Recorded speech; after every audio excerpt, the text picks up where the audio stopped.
Vostok 2018, c'est un grand jeu de guerre. 300 000 soldats, 36 000 blindés, des centaines d'hélicoptères et des navires militaires déployés simultanément. La Russie nous a habitués à ce genre de spectacle, mais cette fois, c'est différent.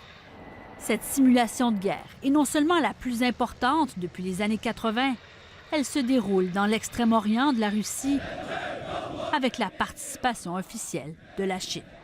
Ces images sont les premières d'un exercice musclé qui va durer toute la semaine. Bien qu'aller voir aujourd'hui boire de la vodka et faire des blinis lors du Forum économique de Vladivostok, il était évident que les présidents russes et chinois ont préféré insister sur leurs liens économiques. Nos relations reposent sur la confiance, a déclaré le président Poutine. Signature de contrat, conférence de presse, poignée de main. Mais pas un mot, pas un seul, sur ce qui est pourtant une nouvelle étape de coopération entre deux pays traditionnellement adversaires sur le plan militaire.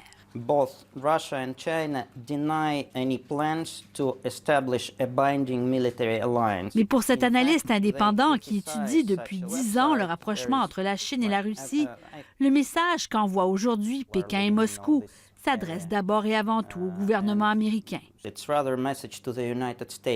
qui mène entre autres depuis des mois une véritable guerre commerciale contre la Chine. D'ailleurs, les menaces du président Xi Jinping étaient à peine voilées quand il a déclaré plus tôt que l'imprévisibilité du climat géopolitique rend le partenariat russe-Chine encore plus important que jamais. Et c'est galvanisé par leurs tensions respectives avec les États-Unis que l'axe Moscou-Pékin est en train de prendre des forces.